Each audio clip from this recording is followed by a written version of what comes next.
Hello guys, today we are going to be analysing Carol Ann Duffy's poem Litany. You will find Litany on page 5 if you have your copy of Meantime in front of you. And it's the second poem in the collection. It directly follows the captain of the 1964 top of the form team. So when we think about the way that these poems are put together, we need to think about where they are in terms of the collection as a whole as well. For us, this is early on, and it goes with a collection of poems that are kind of about childhood. So let's read through the poem and then we can annotate. The soundtrack then was a litany. Candlewick bedspread, three-piece suite display cabinet, and stiff-haired wives balanced their red smiles passing the catalogue. Pyrex. A tiny ladder ran up Mrs. Barr's American tan leg, sly like a rumour. Language embarrassed them. The terrible marriages crackled, cellophane round polyester shirts, and then the lounge would seem to bristle with eyes, hard as the bright stones in engagement rings, and sharp hands poised over biscuits as a word was spelled out. An embarrassing word, broken to bits, which tensed the air like an accident. This was the code I learnt at my mother's knee, pretending to read, where no one had cancer or sex or debts, and certainly not leukemia, which no one could spell. The year a mass grave of wasps bobbed in a jam jar, a butterfly stammered itself in my curious hands. A boy in the playground, I said, told me to fuck off, and a thrilled, malicious pause salted my tongue like an imminent storm. Then uproar. I'm sorry, Mrs. Barr, Mrs. Hunt, Mrs. Emery. Sorry, Mrs. Rain. Yes, I can summon their names. My mother's mute shame. The taste of soap. So now that we've read through the poem, first of all, we can start to think about how the poem goes together. The first thing we might want to think about is that title, and it's being used here as well, this word litany. A litany is a list, so let's grab that and we'll highlight this here. A litany is a list. It's often associated with prayers, so we can have that over here straight away. We can talk about being a list associated with prayers. Ooh, there we go. And this idea of prayers is going to come back when we start to think about the religious undertones of this. Carol Ann Duffy was raised Catholic. She's a lapsed Catholic by this point. She doesn't consider herself Catholic anymore.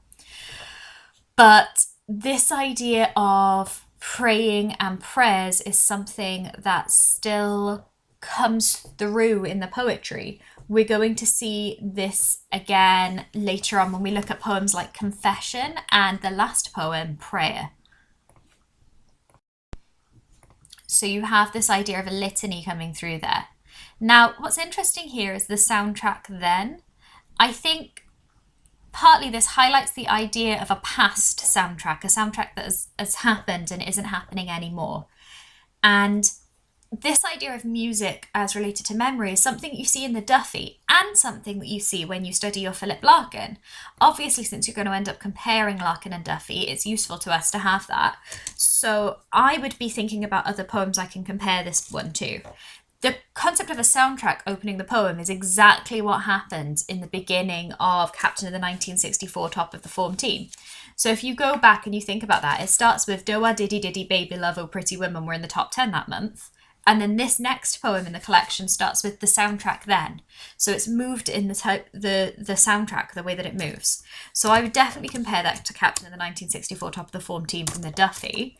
But I would maybe also be thinking of the Larkin poem Reference Back, where he is thinking about the music in terms of his nostalgia for it, in terms of the way that it makes him feel about it.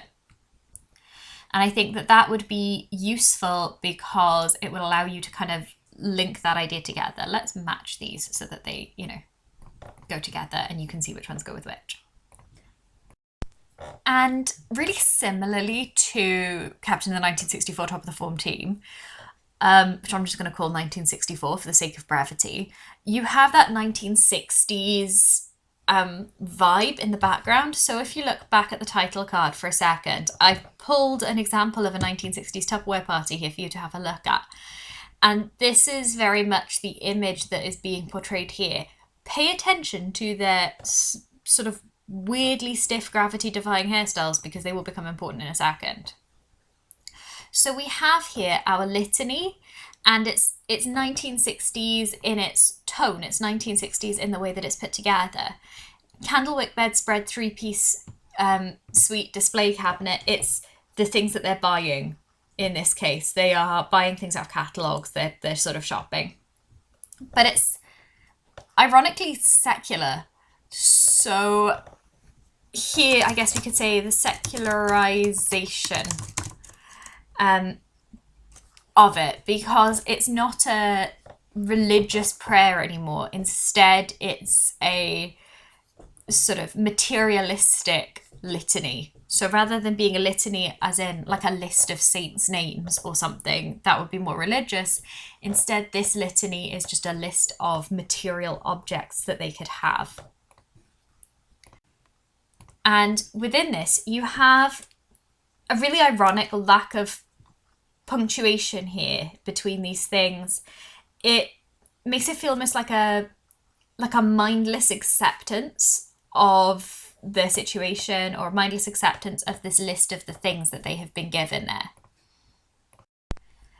The way these women are put together is also sort of mindless and false in a way. The way they balance their red smiles, the choice of balanced makes it sound almost as though the smiles are they're precarious. They're not sitting naturally on their faces. They're being placed on, and it's unstable, so it needs to be balanced. The fact that their smiles are red would be due to their lipstick. Again, I'd refer you back to the image that we talked about before, and the style of the time, and the stiff-haired wives. So their hair is stiff. 1960s fashion had lots and lots and lots of hairspray in the hairstyles, to the point where they were stiff. They were sort of unmoving. And here you have this element running through it here. Now remember, Carol Ann Duffy was a child in the 60s. This is why she's writing about this time period. She hasn't chosen it at random. This is when she was a child. And you have this stiff head is both a sign of the times and a sign of what these women are like. They are stiff-haired because they are hard and uncompromising people. And you can see this again in this word Pyrex. Now, you will probably have something Pyrex in your house. Normally it would be like a measuring jug or an oven dish.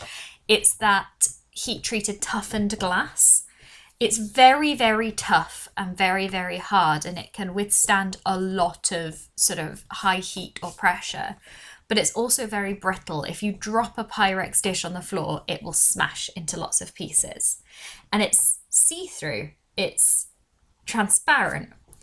There's not sort of a lot of depth to it. That's the same as these women. That's how they are being linked to the things that they're buying.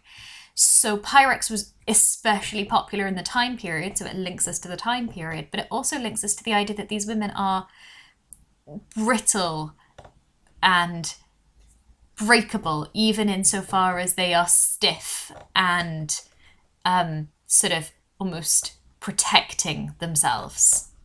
And then the next thing you have here, so you've got this stiff-haired, red smile, sort of perfected, crafted appearance.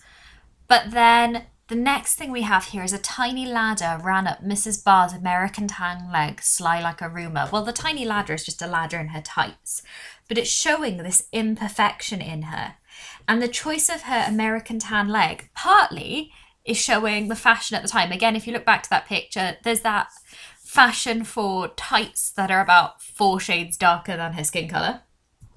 And there's this element then that an imperfection in her appearance is an imperfection in her reputation. So the idea that the ladder is just a small ladder, we can see that through sly. It's not a huge ladder, but it's sly like a rumour. So in the same way, a rumour would be an imperfection or a little something creeping into her appearance, into her reputation. The capitalization here as well of American tan makes it into sort of a product again. We have this capitalist secular idea of how these women are behaving. And then you have this final section here, language embarrassed them. So it's this idea that they've created a certain version of perfection and they're easily embarrassed. They have this strict sort of social code. But what's interesting is it's not bad language, it's language of any kind is what embarrasses them here. Oh, well, I did not mean to do that. There we go. Let's try that again. Language embarrassed them. Now, the language throughout Carol Ann Duffy's poetry and throughout the collection meantime, there's a focus on language. You are going to see this come up again and again and again. A really good poem, if I were thinking about the use of language and the way that this is put together, I would think about this one in connection to another poem called The Grammar of Light. Again, this idea of how language shapes and affects meaning. I might also connect it to the poem Nostalgia. Again, this idea that language affects meaning or perception. So it's not just the bad language here that embarrasses them, it's all language. The idea in part that communicating ideas outside of a quite narrow element, talking about things, is a problem for them. They are quite emotionally closed and they are sort of quite separate, quite cold. So then here in this next section we have the terrible marriages crackled, cellophane around polyester shirts. So if we start with that section, partly it's very judgmental, right? We have this idea of the fact that these people apparently have terrible marriages. And the marriages are described as crackling, as being, I think, look at the word crackled. It sounds almost like cracked. And again, that brings us back to that idea of the brittleness that they have, this idea of the Pyrex brittleness and instability of them. And also crackling as though making a background noise, like an unpleasant noise. And it's judgmental because there's this assumption that all of the marriages are terrible. Then the word crackled also links us into this link with cellophane around polyester shirts. So the marriages are like cellophane around polyester shirts in that they crackle. If you think about the noise of a cellophane wrapper crackling. And it's this idea that maybe they are like the marriages are like a covering of something, just like cellophane around a polyester shirt. It's the cover for something rather than the thing you actually want. And almost a protection in the same way that the marriage is maybe a protection for them socially. But also, if you think about cellophane around polyester shirts, cellophane is also transparent, again linking us back to that idea of the Pyrex. But cellophane and polyester are both artificial, so both the cover and the contents are artificial. Just like in the marriages, both the marriage and the people inside it are behaving artificially. There's a very judgmental undertone here.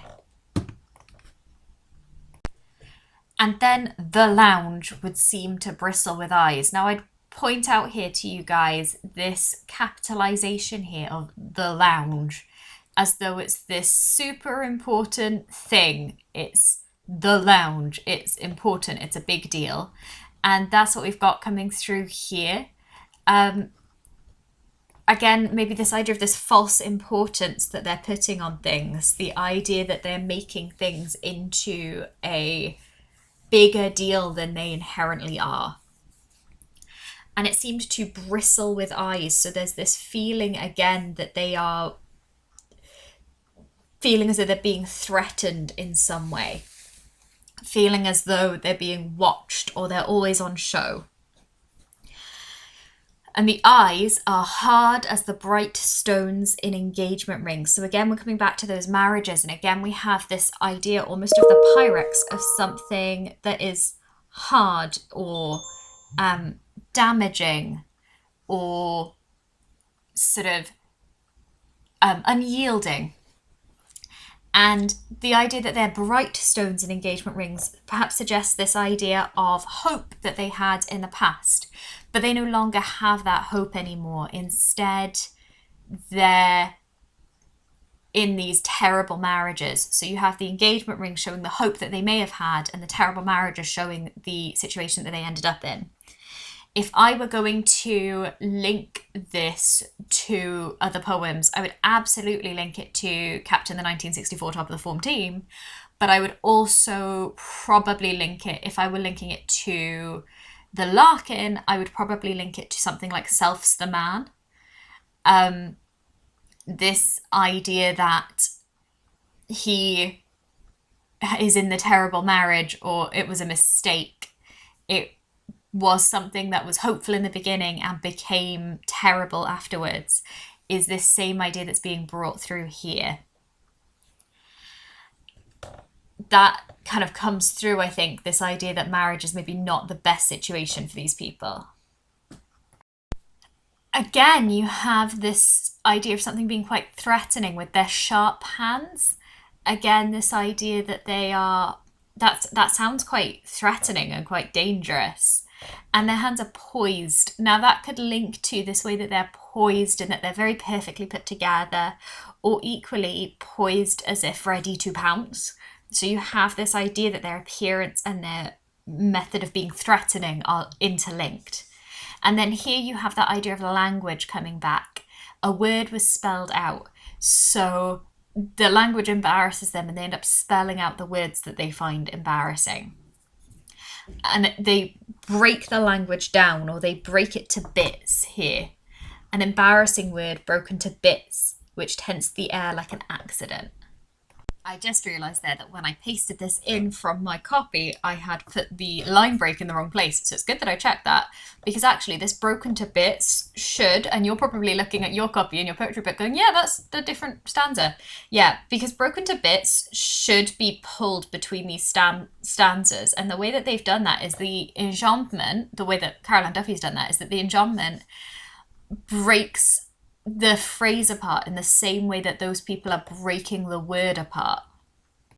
And that alliteration as well in broken to bits, it's that plosive B, it makes it quite violent. I mean, if you're looking for another example of that, I would say if you look at Caroline Duffy's Havisham, she uses that same technique in a similar sort of way there.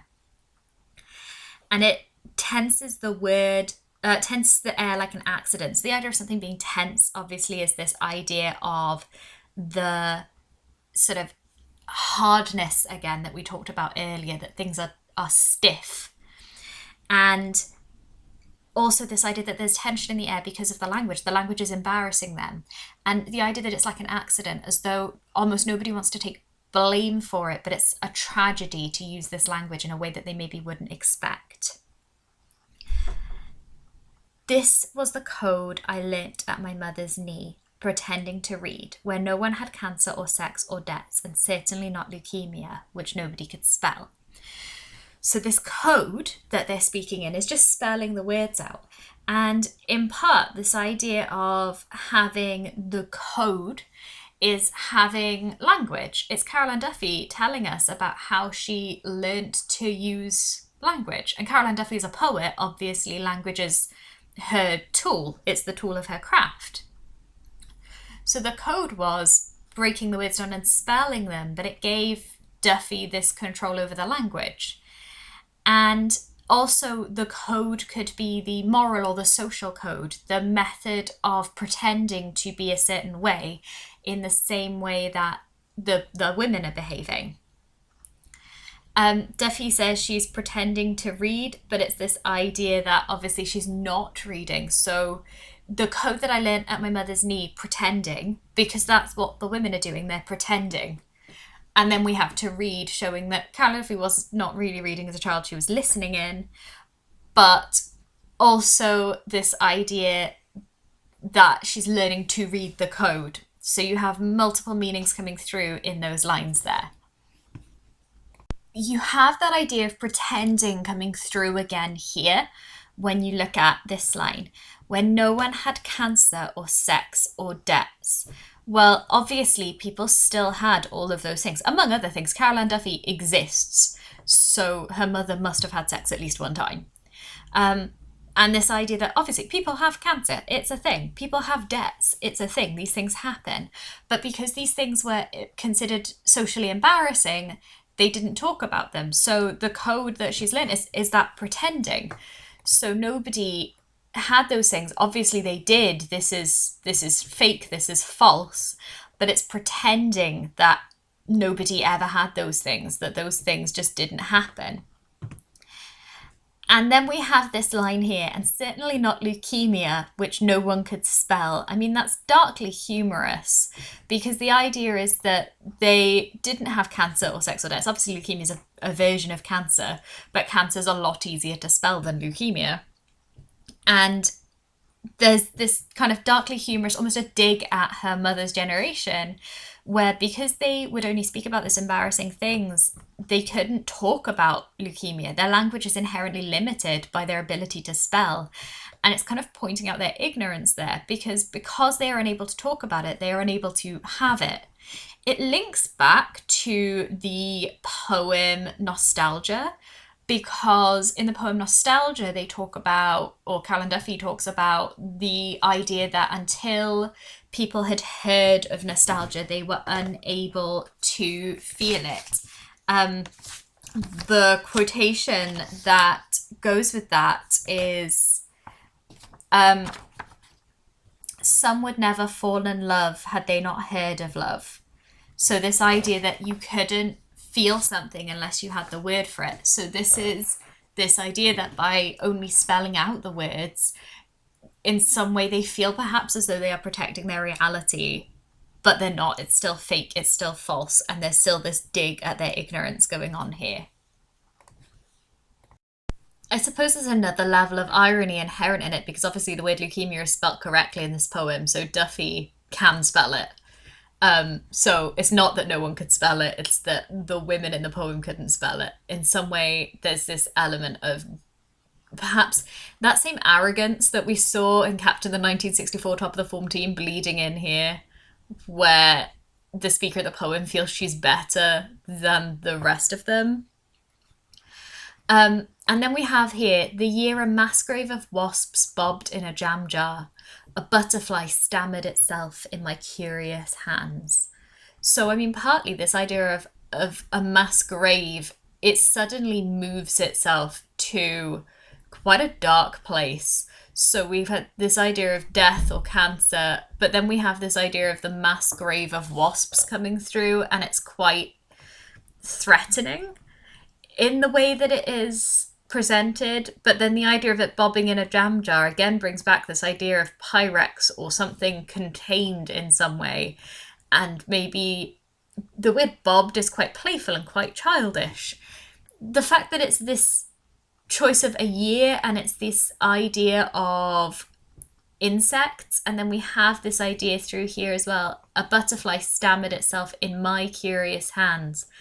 Again, maybe the idea that this was a year of discovery, like the discovery of death, the discovery of some realistic things that actually happen in life, is coming through for Duffy. So in a way that she is losing her ignorance that she would have had from her mother, and instead is kind of discovering these things for herself. This word stammered is used also in The Grammar of Light, so that poem kind of comes back in here again. And it's this idea of language developing itself and sort of almost a practice of language. And this choice of language running through here then is showing maybe this idea of the development of her control of language. She has it in her curious hands. She's just beginning to use it effectively. think the choice of wasps is interesting here rather than the other insects. Wasp is sometimes used to mean white Anglo-Saxon Protestant, and wasps and the 60s are very interlinked in that sort of Tupperware Pyrexy culture that we were talking about before. So if you think about that first picture, that kind of historical context and that kind of cultural background is what's going on there. And then in this final stanza, you have sort of the breaking of this sort of tense, closed atmosphere. It should be italicized. It's italicized in your book. And the italics kind of show who is speaking there. The idea that the speaker of the poem's words that she actually said are put there. And I think this is the language coming through. She's actually speaking. But not only is she actually speaking and telling them something, she's also using that bad language. So you have those italics to show that there's a voice almost breaking through this. A boy in the playground, I said, told me to fuck off. It's this breaking of their sort of expectation. It's this breaking of the way that they're expecting her to speak. And a thrilled, malicious pause salted my tongue like an imminent storm. So she can feel the situation coming. She knows that what she's done is going to cause a reaction. But in some way, she's sort of thrilled about it, and she almost intended it to break the situation up to see what would happen if she spoke in that way. The idea that it salted her tongue as well is this idea that in some way it gave her some pleasure. It was almost sort of a tasty moment or an interesting thing to say. The idea that it was in some way like it almost had a taste in the words. There was something physical about this. And then you have the uproar of everybody reacting to this language because language embarrassed them, and here she's used the worst word she could have thought of. And then you have the repetition here of a litany. I'm sorry, Mrs. Barr, Mrs. Hunt, Mrs. Emery, sorry, Mrs. Rain. So it's this repetition then of their names here. So you have that litany of their names, that repetition of their names, but these women are being put in the position of saints, I guess. A litany would normally be a list of something religious, and again we have this secularization of it. Again we have this movement almost showing that version of the litany again. And that choice of summon there is talking about this idea of almost having a power over memory, the ability to pull a memory into the current, into the modern. On top of that one, you have also this apology, this idea that language is something inherently to be apologized for, but obviously we also know on a more literal level it's this idea that she's been pushed into apologizing by her mother. Her mother's mute shame here as well. The idea that her mother has lost language, her mother is unable to use language here, she is mute because of how embarrassed she is. Language embarrassed them, so the only appropriate response when you're feeling ashamed is to not use language or to be mute here. And then this very last one here that I want to talk to you guys about is the taste of soap. So obviously on a literal level, if you swear, what's the standard parent punishment? Well, it's to wash your mouth out with soap. But in this situation, it's not just that she's had her mouth washed out with soap, is this idea that the memory of it is part of the experience for her. So she is kind of going back to this idea of this taste of soap. Now we see this again in another poem where soap is linked to memory, and I think it's interesting that Duffy often uses these sense memories as well as going through the idea of decoding an experience through language, of going back and using the poem in a way to revisit and understand a memory, she also talks about the idea of memory that cannot effectively be expressed through language and how you can mold language to fit that. We see that in the grammar of light, but I think we also see that idea of senses as inherently linked to memory in Pluto, and the idea that they both use the soap is just a nice way of neatly linking those together. Okay, so you should have your copy of the poem annotated up. If you can make sure that you take a nice clear photograph of that and upload that for your lesson today, that would be absolutely fantastic. Have fun. If you have any questions, contact me by classroom or email.